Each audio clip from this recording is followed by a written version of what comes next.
Meu pai costumava dizer que para dirigir numa estrada à noite, um homem só precisava de 3 coisas: um carro em ordem, o tanque sempre acima da metade e juízo para não parar por nada que não fosse caso de vida ou morte. Há uns 8 meses, numa serra escura e vazia, eu falhei em seguir cada um desses conselhos. E acho que foi por isso que aquilo me encontrou. Meu nome é Vicente. A história que vou contar começou com o telefone tocando às 10 da noite de uma terça-feira. Era do hospital. A voz do outro lado da linha era calma, profissional, mas as palavras não foram. Meu pai, que já vinha numa luta de anos contra os problemas do coração, tinha tido uma piora súbita. O médico não disse com todas as letras, mas eu entendi. Era para eu ir para lá e era para ir rápido. Em menos de 20 minutos eu já estava na estrada, com a janela um pouco aberta para deixar o vento frio entrar e me manter desperto. A verdade é que eu nem pensei direito. Só peguei a chave do carro, a carteira e saí. Não chequei pneu, não olhei o óleo, nada. Primeira regra quebrada. A urgência me empurrava pela rodovia. O caminho até o hospital levava umas 3 horas e a maior parte dele era um trecho de serra bem complicado. Pista simples, um sobe e desce sem fim, e curvas que pareciam querer te jogar no abismo que se abria logo ao lado do acostamento. De dia já era um lugar que exigia atenção. Aquela hora era um breu total, que só era cortado pelos meus faróis. A vegetação densa nas beiradas da pista era tão fechada que parecia que a luz não entrava. Eu me agarrava ao volante tentando não pensar no pior. Relembrava as viagens que fazia com meu pai quando eu era moleque, e era ele quem dirigia. Era quase como se eu ouvisse a voz dele ali no carro, repetindo as lições. Tá vendo, filho? O ponteiro da gasolina bateu na metade, já é hora de procurar um posto. Não se brinca com a sorte. Olhei para o meu painel. O marcador estava um pouco abaixo da metade. Eu tinha abastecido no dia anterior, achei que dava e sobrava. Segunda regra ignorada pela pressa. Um sentimento ruim começou a se formar no meu peito, uma ansiedade que não era só pela saúde do meu velho. Era outra coisa, uma sensação de que eu estava fazendo tudo errado. Aquele trecho da serra não tinha nada, nem casas, nem fazendas, nada. A última lembrança de civilização tinha sido uma lanchonete de beira de estrada com a placa de neon falhando, uns 40 quilômetros atrás. Dali para frente, era só eu, o carro e a mata fechada. Foi nesse momento, bem no meio do nada, que a luz do painel piscou. Uma vez só. Rápida, quase imperceptível. Dei uns tapinhas na parte de cima do plástico, achando que era só um mau contato, coisa normal no meu carro que já não era nenhum garoto. Mas então a luz interna, a do teto, acendeu e apagou sozinha, num pulso fraco. Nesse instante, o sentimento ruim que eu estava sentindo se transformou em alerta. Tirei o pé do acelerador por instinto. O carro continuava normal, o motor roncando baixo e constante. Por um minuto, achei que tinha sido coisa da minha cabeça, o cansaço e o estresse me pregando uma peça. Mas então o painel se acendeu por inteiro, piscando todas de uma vez, sem parar. Todas as luzes de aviso, de bateria a óleo, piscaram juntas, freneticamente. Os ponteiros do velocímetro e do contagiros ficaram malucos, subindo e descendo sem controle. O marcador de gasolina foi do cheio ao vazio em um segundo. Um chiado alto de estática saiu do rádio desligado. Um som tão repentino que me fez dar um pulo no banco. Tentei manter a calma, segurando o volante com mais força. Pane elétrica, pensei. Um curto-circuito feio. Minha única preocupação era chegar num lugar seguro para parar. Mas o carro não me deu essa escolha. Senti um tranco, uma perda súbita de potência. O barulho do motor mudou. Ficou oco, como se estivesse trabalhando sem força. Pisei no acelerador e nada aconteceu. Pisei de novo, até o fundo, mas era como se o pedal estivesse desconectado de tudo. O motor só engasgou 1, 2 vezes num protesto rouco, e então se calou. O silêncio que veio depois foi total, chegava a doer o ouvido. De repente, o único som era o atrito dos pneus no asfalto e o assobio do vento lá fora. As luzes do painel deram uma última piscada e se apagaram de vez. Os faróis também. Fiquei no breu total por um instante que pareceu não ter mais fim, até que a luz de emergência do pisca-alerta, milagrosamente, voltou a funcionar quando apertei o botão. Com o carro perdendo velocidade, consegui jogá-lo num recuo de terra e pedra que mal podia ser chamado de acostamento, bem na entrada de uma curva fechada. O carro parou com um solavanco suave. Por alguns segundos eu fiquei ali, imóvel, com as duas mãos no volante, apenas ouvindo a minha própria respiração. A única luz vinha do pisca-alerta, uma pulsação laranja e solitária que iluminava o interior do carro e depois sumia. 1, 2. Luz. 1, 2. Escuridão. Girei a chave na ignição. Nada. Nem o barulho do motor de arranque tentando virar. Só um clique oco. Tentei de novo. E de novo. Na quarta tentativa, desisti. Encostei a cabeça no banco, fechei os olhos com força. Calma, é só um problema no carro. Acontece. Eu disse pra mim mesmo, mas a minha voz saiu fraca. Plano B, o celular. Peguei o aparelho no console, o brilho da tela até machucou meus olhos. E ali, no canto superior, a confirmação do que eu já temia. Nenhuma barra de sinal. A mensagem apenas chamadas de emergência parecia uma piada. Que emergência? Quem viria me socorrer ali? Abri a porta e estiquei o braço para fora, para o alto, na esperança inútil de pescar algum fiapo de rede. Nada. Ao descer do carro, a dimensão do meu problema me atingiu de verdade. O ar era frio e úmido, com um cheiro forte de mato e terra molhada. O barulho do vento passando pelas árvores era muito mais alto ali fora, um lamento constante. E a escuridão era diferente. Não era só falta de luz, parecia uma coisa sólida, pesada. O pisca-alerta do carro iluminava um pedaço de uns 3 metros ao redor, mostrando o asfalto irregular, a beirada do barranco e a parede de rocha e vegetação do outro lado. Além desse círculo laranja, o mundo acabava. Fiquei ali parado ao lado da porta, abraçando o meu próprio corpo para me proteger do frio. Cada estalo de galho na mata, cada zumbido de inseto noturno, parecia amplificado umas 100 vezes. E em cada intervalo de escuridão entre as piscadas do alerta, eu tinha a sensação nítida de que não estava sozinho. Não era algo que eu via, era só um sentimento. A terceira regra do meu pai martelando na minha cabeça. Se algo estranho acontecer num trecho assim, não pare e muito menos desça. Tarde demais para isso. Eu já tinha quebrado todas elas. Voltei para dentro do carro mais por instinto de proteção do que por qualquer outra coisa. Bati a porta e o som pareceu um trovão na quietude da serra. Fiquei ali, olhando para o nada na minha frente, tentando bolar um plano. Esperar o dia amanhecer? Tentar a sorte andando? Cada opção parecia pior que a outra. A imagem do meu pai na cama do hospital me veio à mente e uma onda de impotência me atingiu. Quando me virei para olhar pelo retrovisor, um gesto automático, eu a vi. Ela estava parada na beira da estrada a uns 15 metros de distância, bem no limite do alcance da luz do pisca-alerta. Simplesmente estava ali. Um segundo antes não havia nada, eu teria apostado minha vida nisso. E no segundo seguinte ela estava lá. Não ouvi passos no cascalho, não vi luz de lanterna, absolutamente nada. Era como se ela tivesse brotado do asfalto molhado. Meu corpo todo se contraiu. Fiquei olhando para aquela silhueta, esperando meu cérebro entender o que os olhos estavam vendo. Cada pulso laranja do pisca-alerta me revelava um detalhe a mais. Era uma moça, bem jovem. Usava uma jaqueta escura que parecia úmida e tinha o cabelo comprido e preto, colado no rosto pelo sereno. Ela não se movia, só me encarava. Os braços dela estavam cruzados na frente do corpo, como se sentisse frio. Minha primeira reação não foi susto de fantasma, foi um medo bem mais concreto. Golpe. Era uma isca. Tinha que ser. O manual da malandragem de estrada. Uma garota bonita e aparentemente inofensiva faz o motorista parar e os comparsas saem do mato. Meu coração começou a bater mais rápido.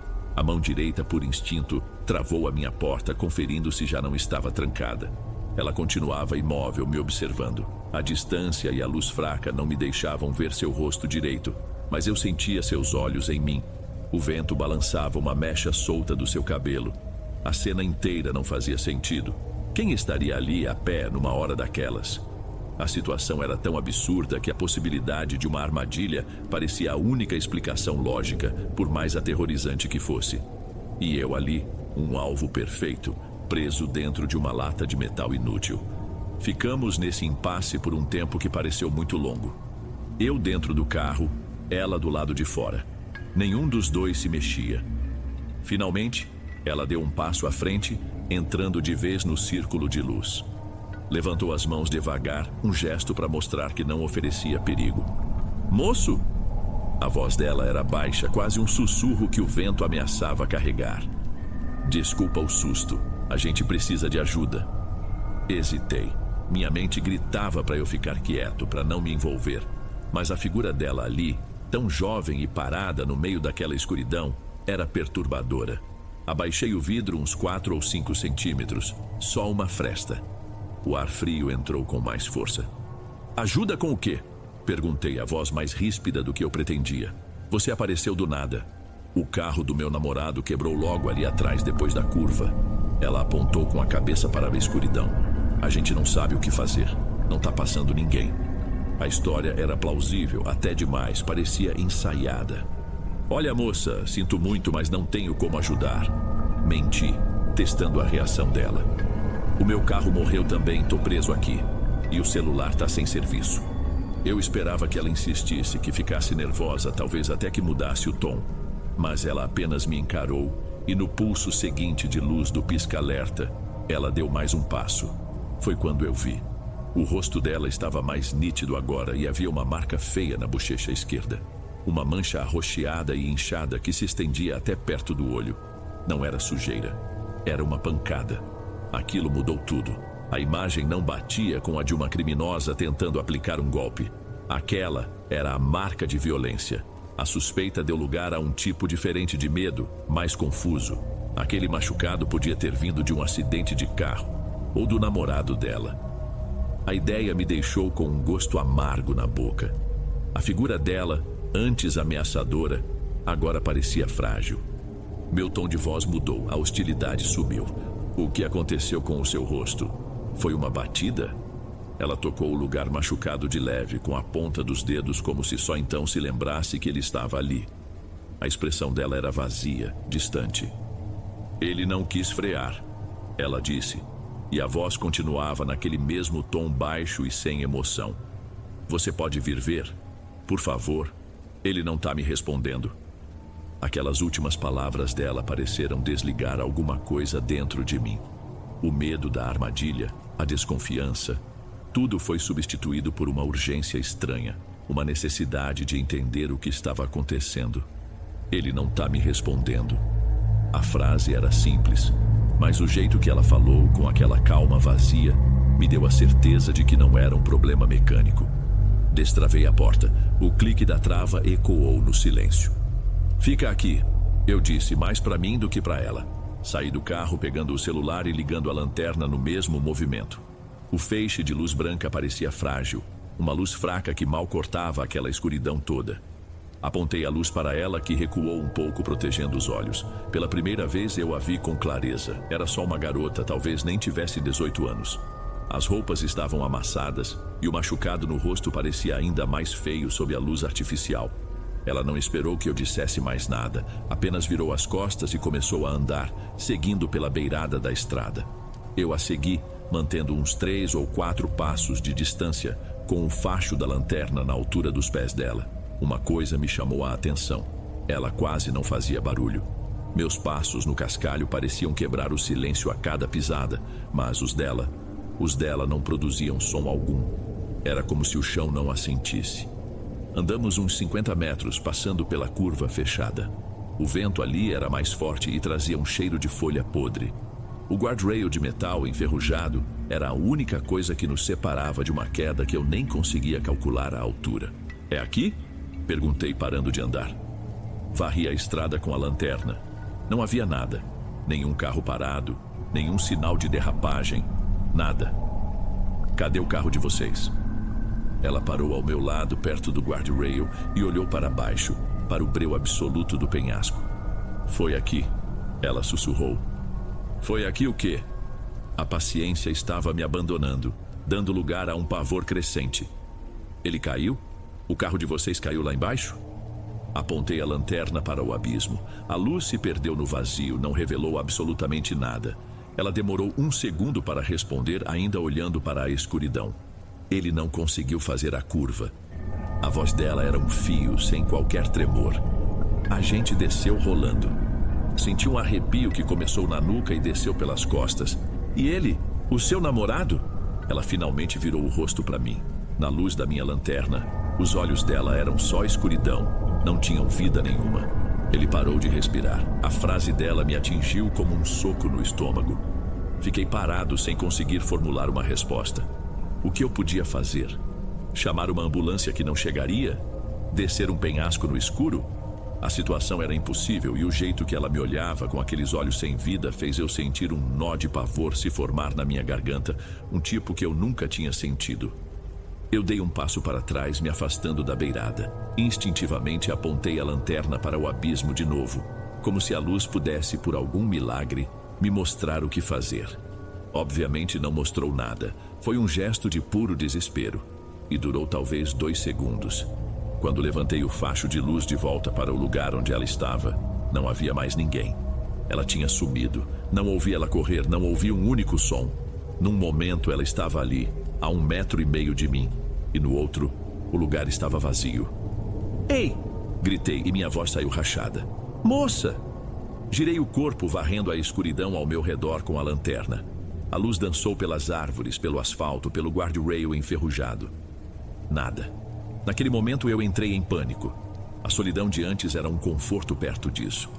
Agora a ausência dela era a coisa mais assustadora do mundo.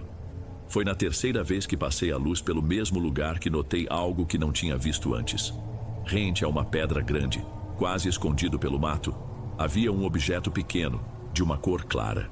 Aproximei-me devagar com o coração batendo descontrolado. Era uma espécie de altar, uma capelinha de beira de estrada feita de madeira pequena, não maior que uma caixa de sapatos. A tinta branca estava toda descascada pelo tempo e o pequeno teto de 2 águas estava coberto de limo. Dentro do nicho, um arranjo de flores de plástico tão desbotadas pelo sol que já eram quase cinzas. Pregada na madeira, uma plaquinha trazia 2 nomes, escritos com uma caneta preta que já estava falhando: Gisele e Ricardo. E uma data do ano anterior.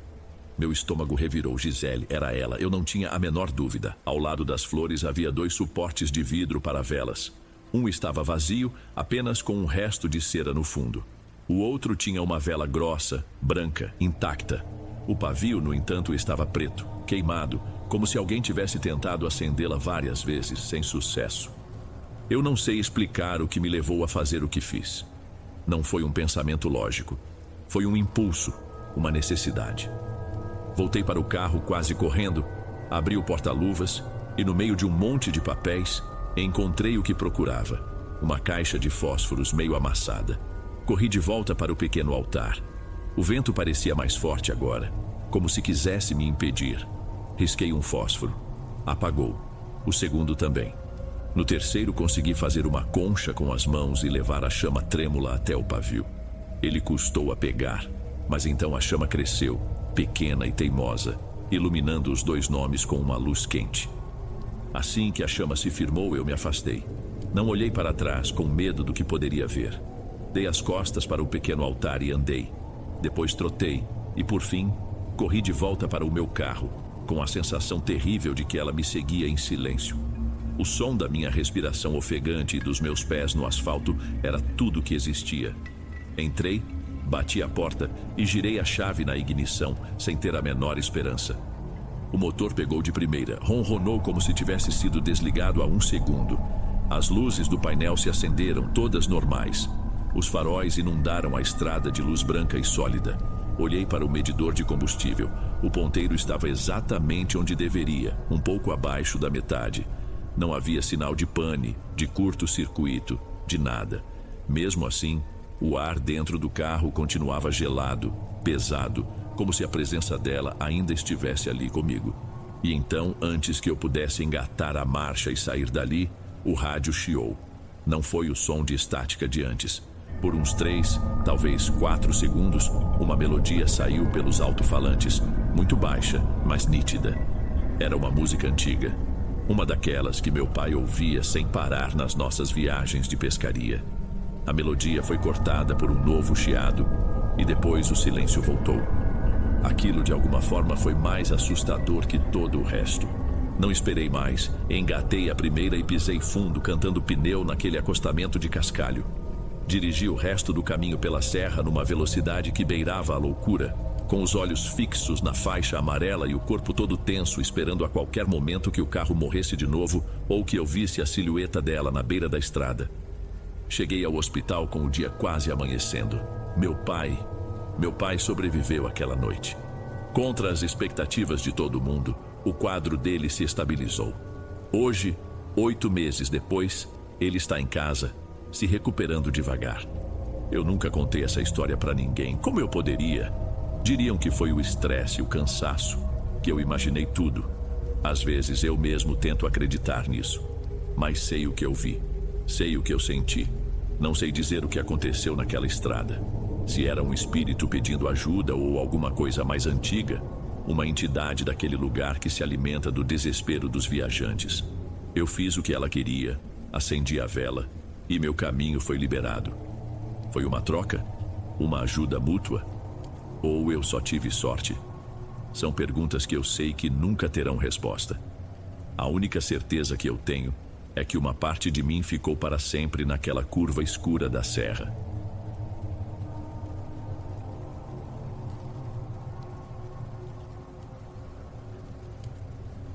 Ei pessoal, obrigado por ouvirem.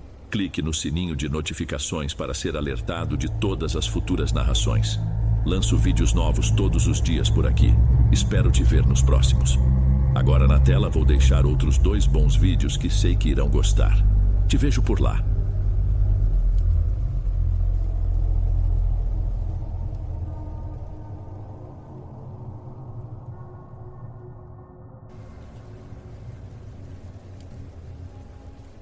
Antes de irmos para o último relato, se ainda estiver por aqui, comente o horário que está assistindo. Gosto de saber quem assiste os relatos até o final. Bem, vamos continuar.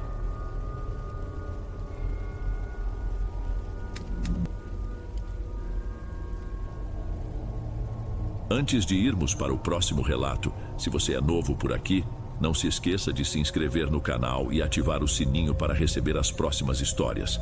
Sua presença é importante e seu apoio é essencial. Bem, vamos continuar.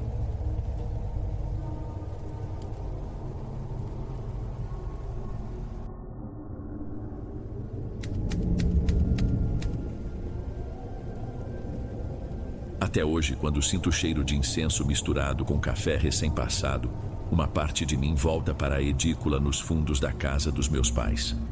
E por um segundo, eu quase consigo acreditar que o que a gente fazia ali dentro era só para o bem. Boa noite, Dom. Meu nome é Alana. A história que vou contar é sobre a minha mãe, Carla. Na nossa região, ela era conhecida como benzedeira, uma mulher de fé forte, daquelas que as pessoas procuravam quando os médicos e os padres já não davam mais jeito. E vinha gente de longe de estradinhas de terra que eu nem sabia que existiam, só para ter 5 minutos de conversa com ela. A casinha dos atendimentos era o mundo dela. Tinha um cheiro próprio, uma mistura de erva queimada, vela derretida e flores que murchavam rápido demais. Nas paredes, imagens de santos dividiam espaço com ramos de guiné e arruda pendurados para secar. Eu cresci nesse ambiente achando normal ver gente chorando na nossa varanda, esperando a vez de ser atendida. Para mim, aquilo era só o trabalho da minha mãe. Foi só quando me tornei adolescente lá por 2012 que comecei a entender a outra parte do trabalho. Eu passei a ser o braço direito dela e minha função era simples: preparar os chás, acender as velas e principalmente ouvir. Aprendi a identificar o tipo de desespero no olhar de cada um. Tinha o desespero da doença, o do coração partido e o da falta de dinheiro. E para cada um, minha mãe tinha uma solução. E cada solução tinha um preço. No começo me doía. Eu via uma senhora com as mãos marcadas pelo trabalho tirar as poucas notas que tinha na bolsa para pagar por uma limpeza espiritual forte. Mas aí, com esse dinheiro, meu pai trocou o carro. Meu irmão Leonardo ganhou uma moto. A nossa casa, antes descascada, recebeu uma pintura nova. Aos poucos, a culpa foi dando lugar a uma espécie de costume. Eu me convencia de que ela estava de fato ajudando. E a verdade é que muitas vezes ela ajudava mesmo. O problema era a linha fina, quase invisível, entre o dom e o teatro. A gente vivia nesse equilíbrio estranho entre o sagrado e o interesse. E por um bom tempo funcionou. Funcionou até o dia em que o desespero de uma família valeu mais do que o nosso bom senso. Mesmo com a casa sempre cheia, nós tínhamos nossas próprias assombrações bem antes de tudo desmoronar.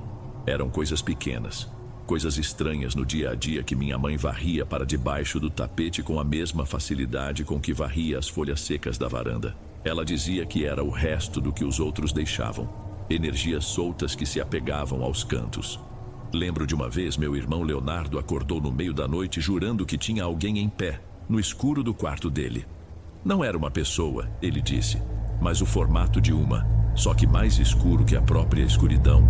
Quando ele acendeu a luz não tinha nada. No dia seguinte mamãe só estalou os dedos, acendeu um maço de palha e passou a fumaça pelo quarto dele, dizendo que não era nada demais.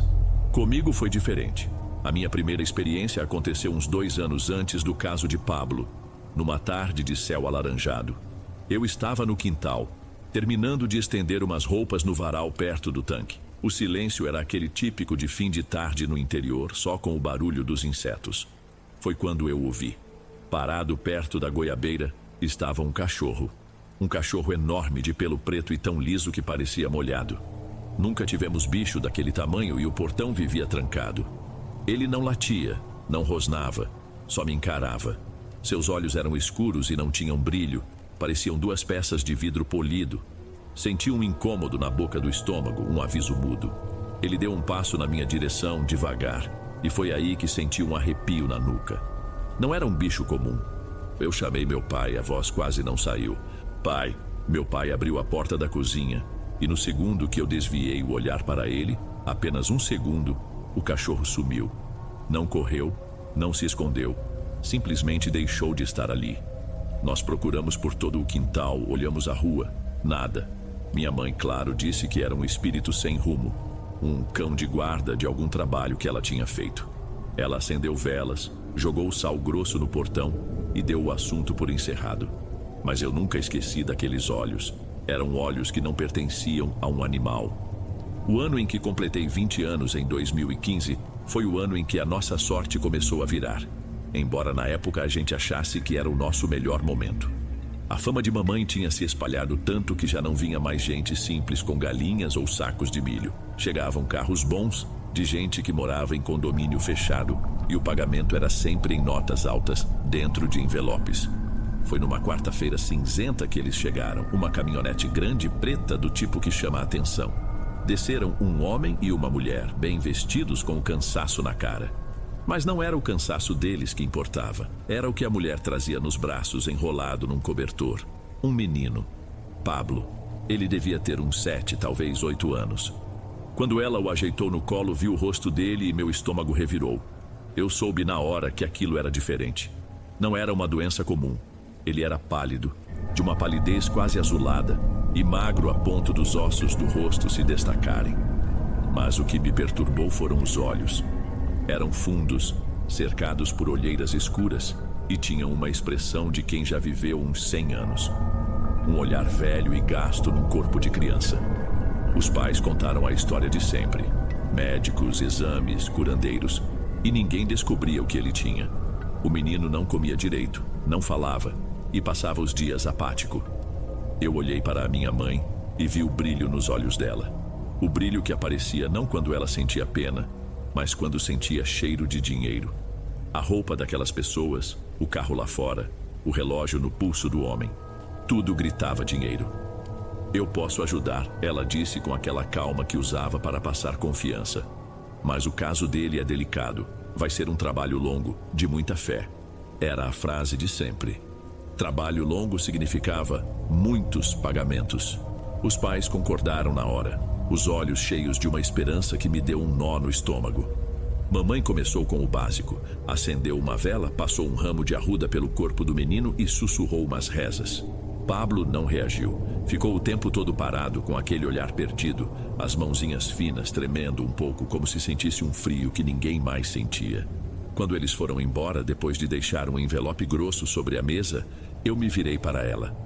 Mãe, o que ele tem? Ela guardava o dinheiro numa caixa de madeira sem nem contar.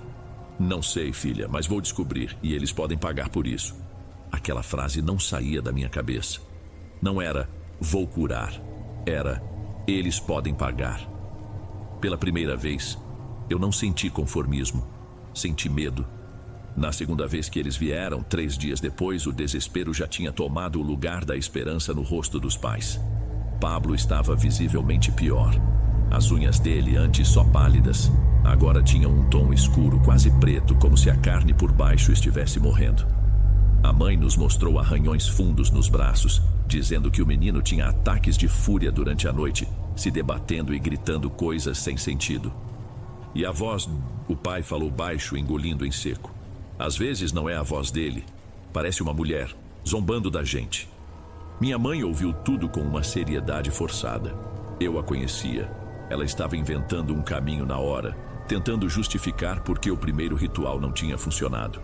É a força ruim reagindo, ela explicou firme. Estava adormecida, agora nós a provocamos.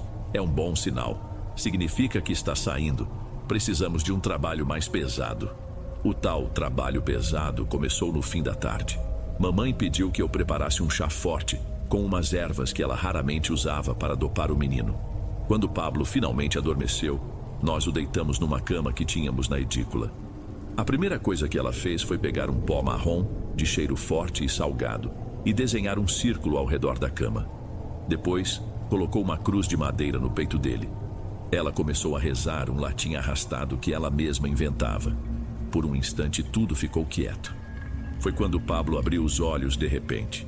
Um guincho agudo que não parecia humano saiu da sua garganta.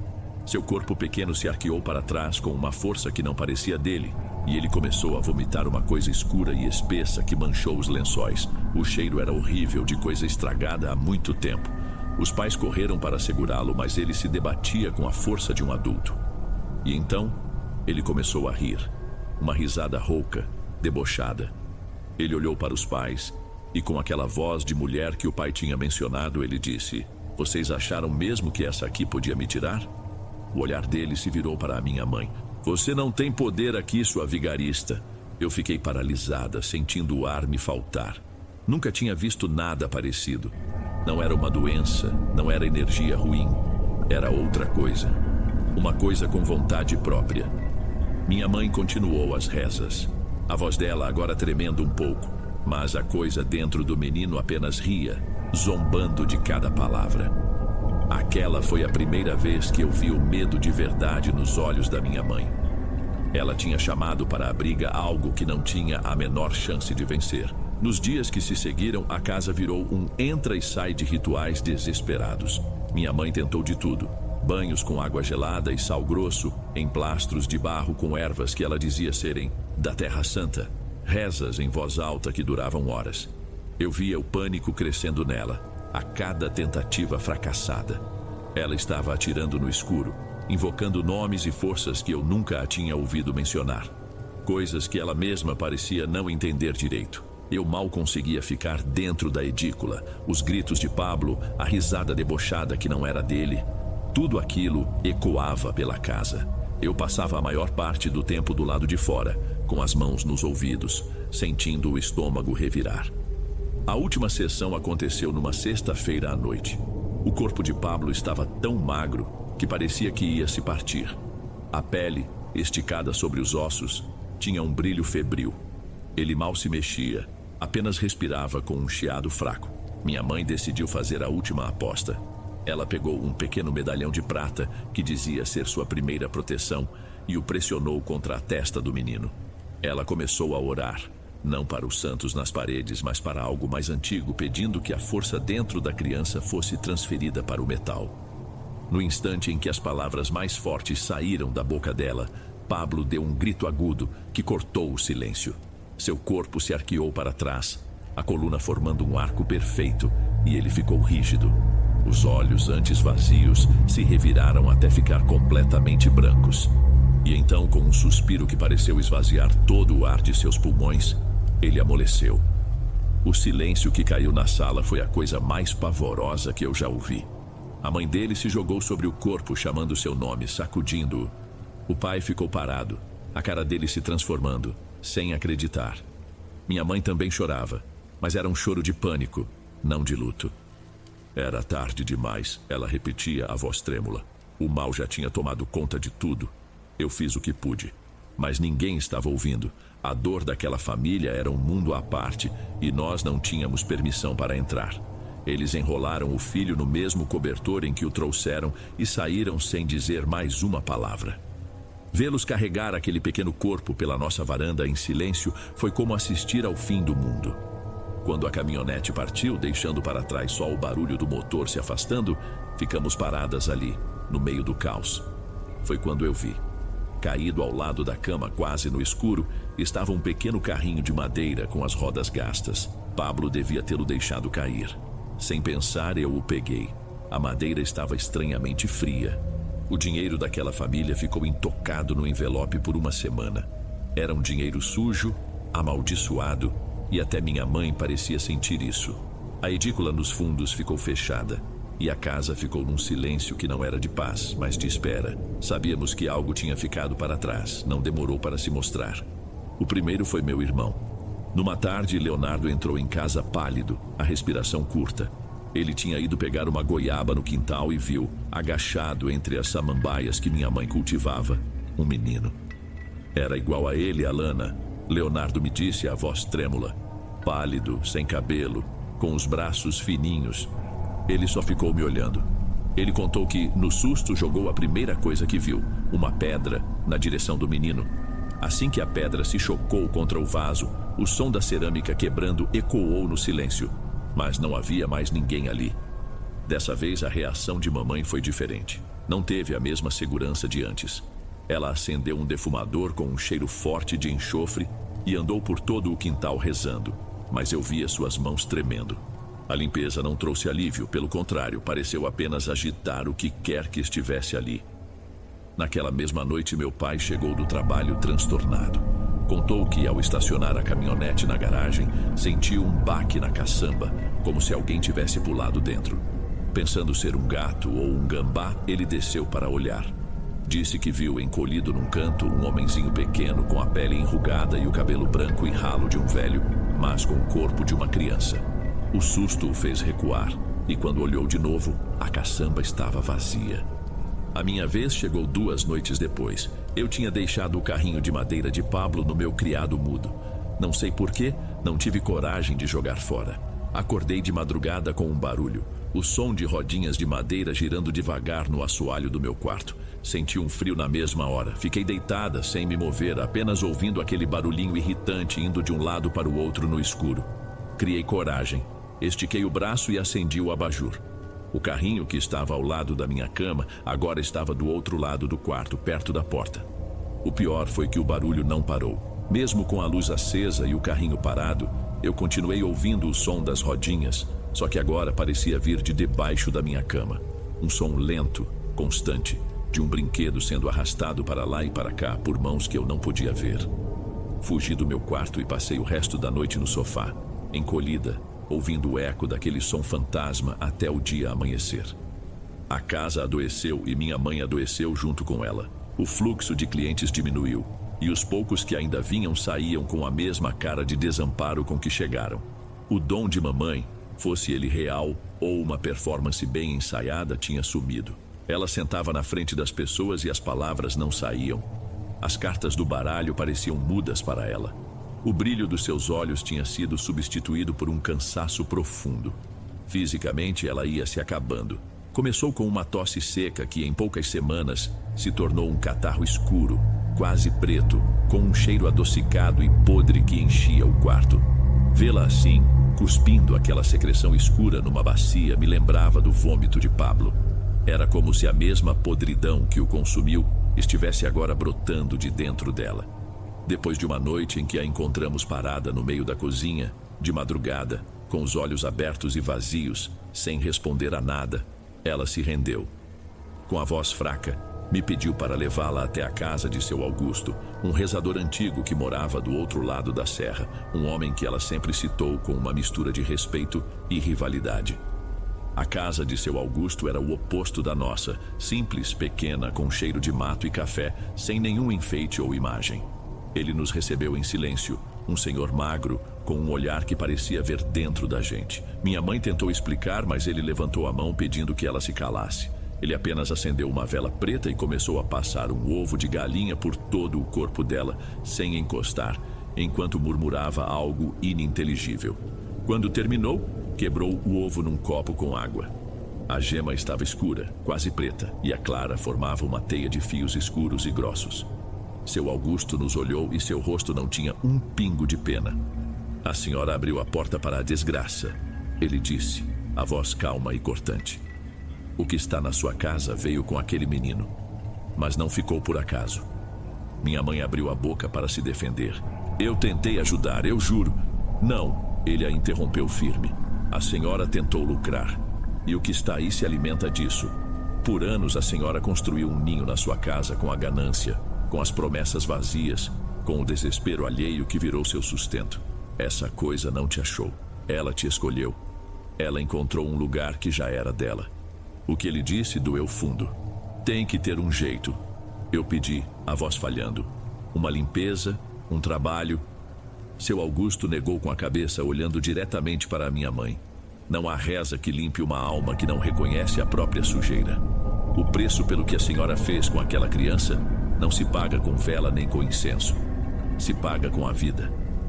A viagem de volta foi em um silêncio absoluto, mais pesado do que qualquer palavra que seu Augusto pudesse ter dito. Minha mãe olhava pela janela, mas eu sabia que ela não estava vendo a estrada. Estava vendo o buraco em que ela tinha se metido. Naquela noite ela me chamou no quarto. Estava sentada na beirada da cama, encolhida, e parecia ter envelhecido 10 anos em um dia. Com a voz embargada, ela começou a confessar. Não para mim, sua filha, mas para as paredes, para o escuro, para a presença que nós duas sabíamos que estava ouvindo. Eu lembro de todos. Ela sussurrou, as lágrimas escorrendo pelo rosto magro. Lembro da mulher que me implorou de joelhos para salvar o marido. Eu disse que o trabalho era caro. Ele morreu uma semana depois. Lembro do rapaz que vendeu a moto para me pagar para ter o emprego de volta. Ele nunca conseguiu. Eu via o desespero deles, Alana. E a única coisa que eu sentia era o peso das notas na minha mão. Ela chorava, um choro seco de quem não tem mais força. O menino, Pablo, eu sabia que não podia fazer nada. Eu sentia a escuridão nele no momento em que ele entrou. Mas o dinheiro me cegou. Eu matei aquele menino. Eu tentei dizer que ela não podia carregar aquela culpa, mas era inútil. A verdade tomou conta dela e estava a consumindo por dentro. Nas semanas seguintes, ela tentou pagar sua dívida, me mandava ao mercado comprar cestas básicas para distribuir entre as famílias mais pobres. Doou uma quantia de dinheiro para a reforma da igreja que o padre nem soube de onde veio. Deu roupas, sapatos, tudo o que tínhamos de valor. Era um esforço desesperado para tentar consertar uma coisa que não tinha mais conserto. Mas nada adiantou. Ela se foi numa manhã de domingo em silêncio, na própria cama. Foi se apagando aos poucos, consumida pela culpa que era a sua verdadeira doença. Já se passaram alguns anos. A casa ficou para mim. A edícula nos fundos está trancada, acumulando poeira e teias de aranha. A presença dominante parece ter ido embora com a minha mãe, mas a paz nunca voltou de verdade. Às vezes, à noite, eu ainda acho que ouço o barulho de rodinhas de madeira no corredor. O carrinho de Pablo continua na minha gaveta. Não consigo jogá-lo fora. Não culpo minha mãe, eu era cúmplice, desfrutei do conforto, ignorei as lágrimas e participei do teatro. O dinheiro acabou, a casa está caindo aos pedaços e as memórias são tudo o que restou. Essa é a minha herança, a culpa e o silêncio que ela deixou para trás.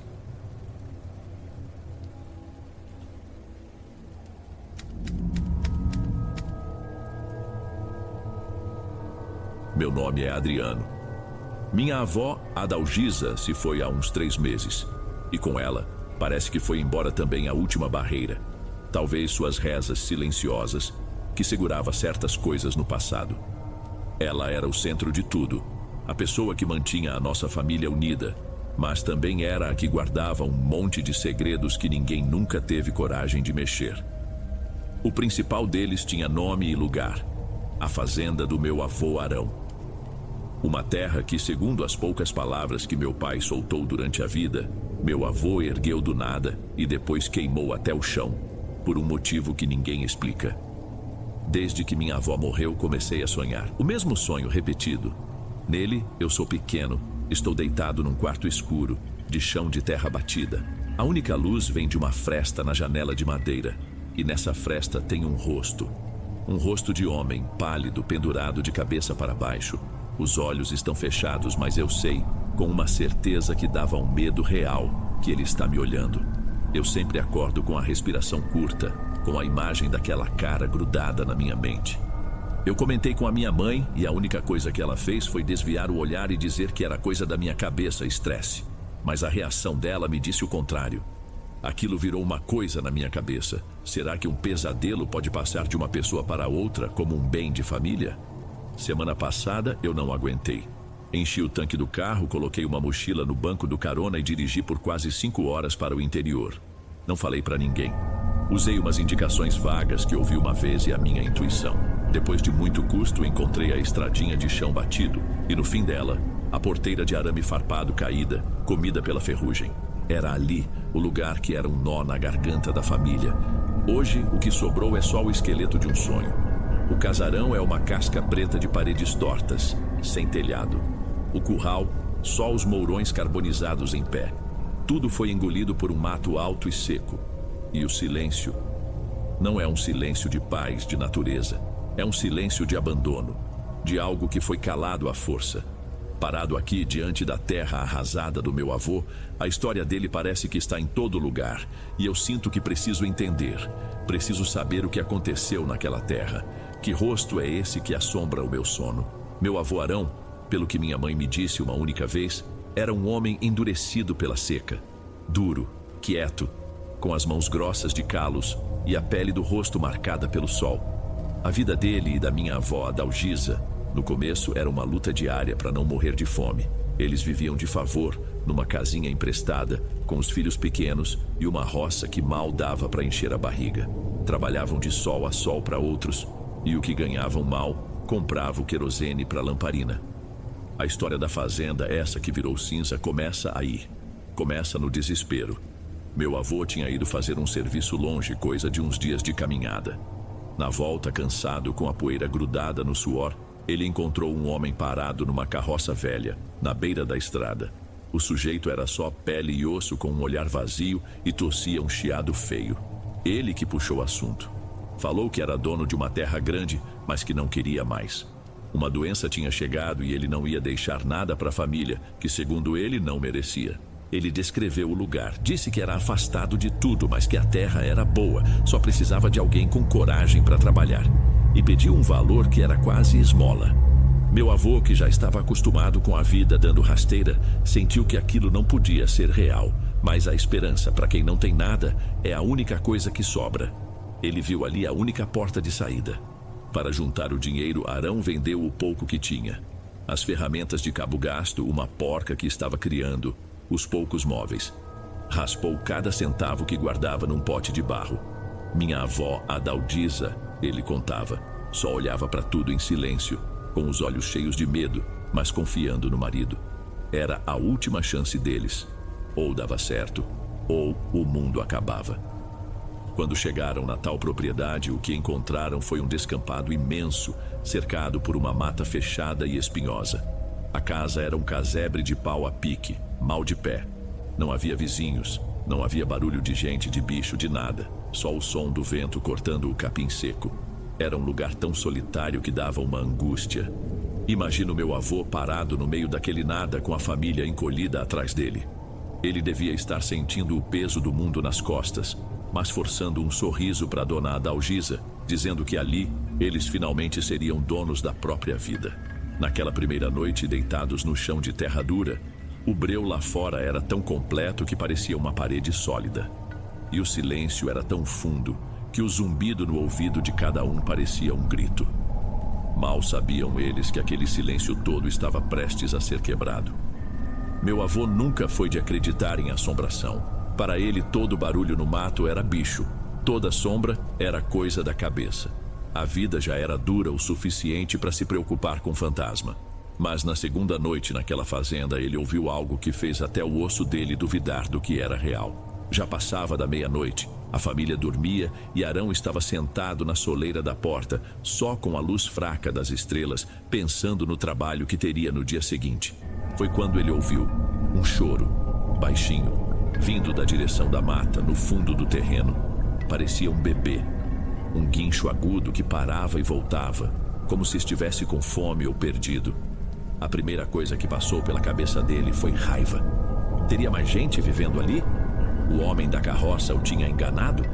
Ele não tinha como brigar por terra, não tinha recurso, não tinha nada. Aquilo precisava ser resolvido antes que virasse um problema maior. Ele entrou, pegou o facão que nunca ficava longe e disse para minha avó trancar a porta por dentro e não abrir por nada.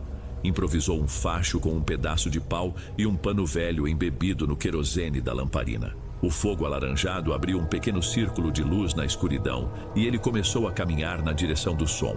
O terreno era irregular, cheio de moitas que arranhavam a canela. O som dos seus próprios passos na folhagem seca parecia alto demais. O choro continuava, sempre parecendo estar um pouco mais longe, o atraindo cada vez mais para a escuridão. Foi então que ele notou uma coisa estranha no chão. A luz do fogo bateu em algo que brilhou. Eram fios, grossos como barbante, esticados entre as pedras e o mato rasteiro. Pareciam teias de aranha, mas de um tamanho que ele nunca tinha visto. Ele cutucou uma com a ponta do facão. Era forte, resistente, e não havia sinal de aranha nenhuma, o que deixava tudo mais esquisito. De repente o choro veio de novo, mas não do chão. Vinha de cima. Ele ergueu o facho. A luz fraca dançou pelos galhos de um jacarandá antigo, uma árvore enorme e quase sem folhas. A copa se perdia na escuridão. Algo se mexeu lá no alto. Meu avô ficou imóvel tentando entender. A primeira ideia que lhe veio foi de alguma onça que talvez tivesse pego uma criança e subido para comer em paz. Era horrível, mas ainda era uma explicação do mundo que ele conhecia. Então a luz encontrou um rosto de homem pendurado de ponta cabeça. A pele era cinzenta, esticada sobre os ossos, e os olhos estavam fechados. Mesmo assim, meu avô teve a certeza absoluta de que aquilo o encarava. Um gelo subiu do estômago para a garganta. Não era um bicho, não era uma pessoa viva. E então o rosto começou a descer pelo tronco. Não estava caindo. Descia de um jeito esquisito que não era normal. A luz do facho revelou o resto. Não eram cordas que seguravam aquela cabeça. Eram patas. Dezenas de patas negras e articuladas que se moviam em ondulações nojentas contra a casca da árvore. Era uma lacraia.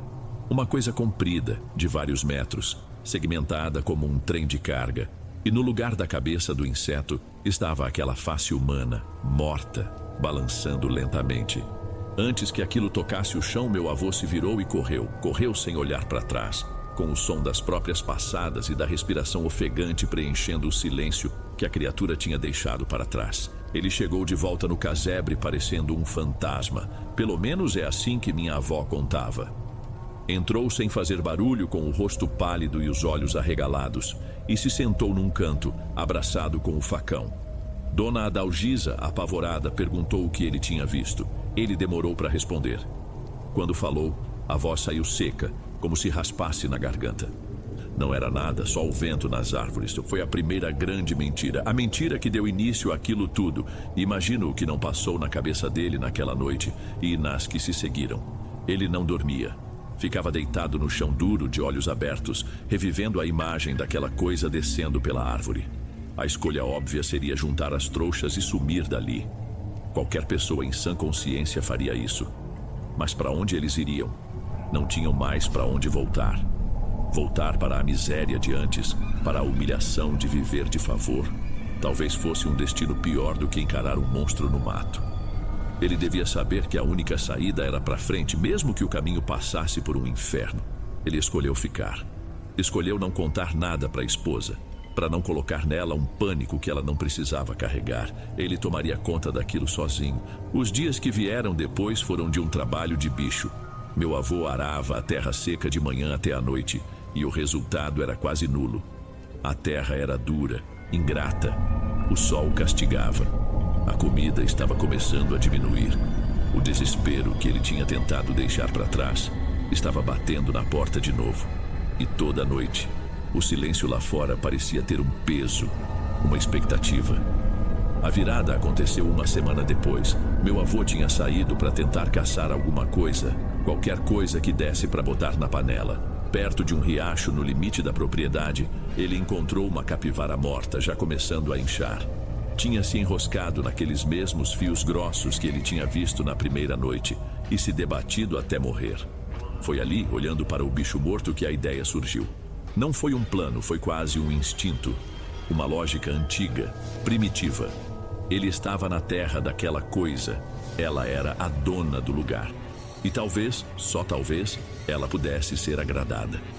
Com um esforço tremendo, ele desvencilhou a capivara e a arrastou. Não teve coragem de ir até o jacarandá. O medo era grande demais. Deixou o corpo do animal na beira da mata, na fronteira invisível entre o mundo dele e o mundo da criatura. Deixou ali como uma oferenda silenciosa e voltou para casa sem olhar para trás, com o coração batendo descompassado, se sentindo o homem mais louco do mundo.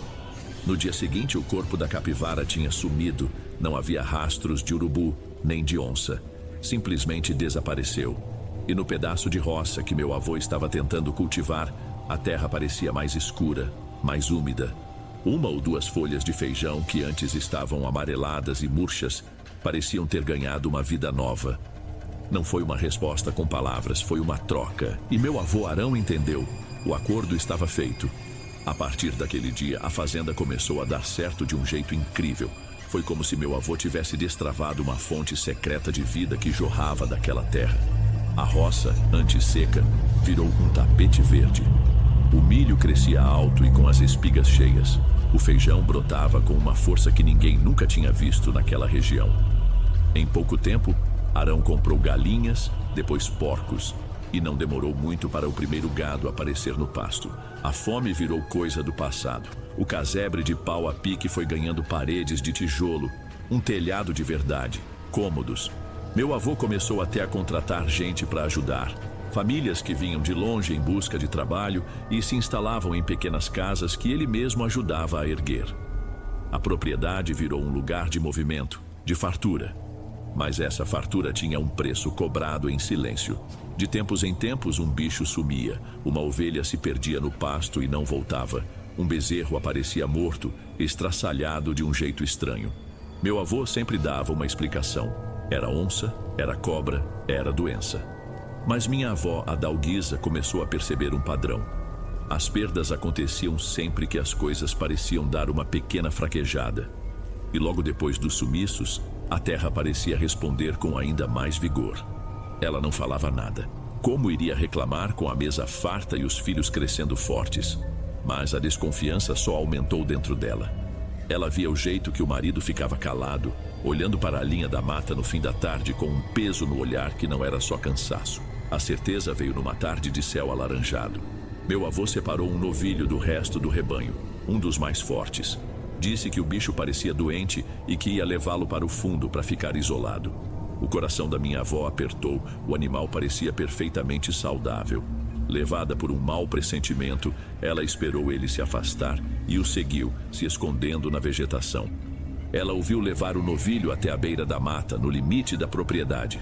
Ele amarrou o bicho numa árvore, pegou o facão e o que minha avó esperava ser um abate rápido se tornou algo muito pior. Arão fez um corte fundo na perna do animal, o suficiente para o cheiro de sangue subir no ar. Depois, recuou e ficou parado, esperando. De seu esconderijo, minha avó viu. O sol estava se pondo e as sombras da mata pareciam mais grossas, vivas. Ela não viu a coisa inteira. Viu apenas um movimento escuro, rastejante, saindo dentre as árvores. Ouviu o mugido de pavor do novilho ser interrompido de uma vez, seguido por um som pesado de algo sendo arrastado para a escuridão. Ela levou a mão à boca para abafar o próprio grito. Naquele instante, ela entendeu tudo. O marido dela não estava protegendo a fazenda de um monstro. Ele estava pagando uma oferenda. Arão não voltou para o curral. Ele se virou e caminhou na direção exata do esconderijo dela. Ele sabia que ela estava ali. Parou na sua frente, com as mãos ainda sujas e o facão pingando. O rosto dele era uma máscara de exaustão e culpa. "Você viu?" Ele disse, a voz baixa, sem emoção. Minha avó, tremendo dos pés à cabeça, só conseguiu balançar a cabeça, confirmando. "Nunca mais volte neste lugar." Ele ordenou com uma dureza que ela nunca tinha ouvido antes. E nunca toque nesse assunto, com ninguém. É pelo bem dos nossos filhos. O segredo uniu os dois ali, naquele pacto de silêncio. A partir daquela tarde, minha avó começou a sonhar com o rosto na janela. A fazenda por fora continuava um lugar de fartura, mas por dentro tinha virado uma armadilha. As famílias que moravam lá viviam bem, mas presas pelo medo. Tinham comida na mesa e um teto, mas o medo fazia parte da rotina. Todos sabiam que havia algo de errado com aquela terra, um imposto cobrado em gente, mas ir embora significava voltar para a miséria. Então, a maioria ficava em silêncio, rezando para não ser o próximo. E a coisa continuava cobrando seu tributo. Pessoas começaram a sumir. Lembro de uma história sobre uma mulher que ajudava minha avó na cozinha. Uma tarde, ela saiu para catar lenha seca para o fogão e não voltou. Procuraram por ela. Acharam só o avental xadrez dela, rasgado, preso num galho baixo, balançando com o vento. Teve também um senhor, um dos primeiros a chegar na fazenda, um homem que todo mundo respeitava. Ele dizia que não tinha medo de assombração. Uma noite, ouviu um alvoroço no estábulo, as vacas mugindo de pavor. Pegou o facão e a lamparina e foi ver o que era. Foi a última vez que o viram. Na manhã seguinte, encontraram as botinas dele, limpas, alinhadas do lado de fora da porta do estábulo, como se alguém as tivesse tirado com todo o cuidado antes de entrar. Dentro, só o cheiro de medo e uma mancha escura e úmida no chão de terra. O pior foi a criança, um menino de uns 7 ou 8 anos, filho de um dos trabalhadores. Ele costumava brincar com minha mãe e meus tios. Numa tarde, ele e outros garotos foram até o riacho. Contam que na volta ele vinha andando com o grupo. Um dos amigos olhou para trás para falar com ele e ele simplesmente não estava mais lá. Sem grito, boa noite. Meu nome é Adriano. Minha avó, Adalgisa, se foi há uns 3 meses. E com ela, parece que foi embora também a última barreira. Talvez suas rezas silenciosas, que segurava certas coisas no passado. Ela era o centro de tudo, a pessoa que mantinha a nossa família unida, mas também era a que guardava um monte de segredos que ninguém nunca teve coragem de mexer. O principal deles tinha nome e lugar: a fazenda do meu avô Arão. Uma terra que, segundo as poucas palavras que meu pai soltou durante a vida, meu avô ergueu do nada e depois queimou até o chão, por um motivo que ninguém explica. Desde que minha avó morreu, comecei a sonhar. O mesmo sonho repetido. Nele, eu sou pequeno, estou deitado num quarto escuro, de chão de terra batida. A única luz vem de uma fresta na janela de madeira. E nessa fresta tem um rosto. Um rosto de homem, pálido, pendurado de cabeça para baixo. Os olhos estão fechados, mas eu sei, com uma certeza que dava um medo real, que ele está me olhando. Eu sempre acordo com a respiração curta, com a imagem daquela cara grudada na minha mente. Eu comentei com a minha mãe e a única coisa que ela fez foi desviar o olhar e dizer que era coisa da minha cabeça, estresse. Mas a reação dela me disse o contrário. Aquilo virou uma coisa na minha cabeça. Será que um pesadelo pode passar de uma pessoa para outra como um bem de família? Semana passada eu não aguentei. Enchi o tanque do carro, coloquei uma mochila no banco do carona e dirigi por quase 5 horas para o interior. Não falei para ninguém. Usei umas indicações vagas que ouvi uma vez e a minha intuição. Depois de muito custo, encontrei a estradinha de chão batido e no fim dela, a porteira de arame farpado caída, comida pela ferrugem. Era ali o lugar que era um nó na garganta da família. Hoje, o que sobrou é só o esqueleto de um sonho. O casarão é uma casca preta de paredes tortas, sem telhado. O curral, só os mourões carbonizados em pé. Tudo foi engolido por um mato alto e seco. E o silêncio não é um silêncio de paz, de natureza. É um silêncio de abandono, de algo que foi calado à força. Parado aqui diante da terra arrasada do meu avô, a história dele parece que está em todo lugar. E eu sinto que preciso entender. Preciso saber o que aconteceu naquela terra. Que rosto é esse que assombra o meu sono? Meu avô Arão, pelo que minha mãe me disse uma única vez, era um homem endurecido pela seca. Duro, quieto, com as mãos grossas de calos e a pele do rosto marcada pelo sol. A vida dele e da minha avó Adalgisa, no começo, era uma luta diária para não morrer de fome. Eles viviam de favor, numa casinha emprestada, com os filhos pequenos e uma roça que mal dava para encher a barriga. Trabalhavam de sol a sol para outros, e o que ganhavam mal comprava o querosene para a lamparina. A história da fazenda, essa que virou cinza, começa aí. Começa no desespero. Meu avô tinha ido fazer um serviço longe, coisa de uns dias de caminhada. Na volta, cansado, com a poeira grudada no suor, ele encontrou um homem parado numa carroça velha, na beira da estrada. O sujeito era só pele e osso, com um olhar vazio, e tossia um chiado feio. Ele que puxou o assunto. Falou que era dono de uma terra grande, mas que não queria mais. Uma doença tinha chegado e ele não ia deixar nada para a família, que segundo ele não merecia. Ele descreveu o lugar, disse que era afastado de tudo, mas que a terra era boa, só precisava de alguém com coragem para trabalhar. E pediu um valor que era quase esmola. Meu avô, que já estava acostumado com a vida dando rasteira, sentiu que aquilo não podia ser real. Mas a esperança, para quem não tem nada, é a única coisa que sobra. Ele viu ali a única porta de saída. Para juntar o dinheiro, Arão vendeu o pouco que tinha. As ferramentas de cabo gasto, uma porca que estava criando, os poucos móveis. Raspou cada centavo que guardava num pote de barro. Minha avó, Adalgisa, ele contava, só olhava para tudo em silêncio, com os olhos cheios de medo, mas confiando no marido. Era a última chance deles. Ou dava certo, ou o mundo acabava. Quando chegaram na tal propriedade, o que encontraram foi um descampado imenso, cercado por uma mata fechada e espinhosa. A casa era um casebre de pau a pique, mal de pé. Não havia vizinhos, não havia barulho de gente, de bicho, de nada. Só o som do vento cortando o capim seco. Era um lugar tão solitário que dava uma angústia. Imagino meu avô parado no meio daquele nada, com a família encolhida atrás dele.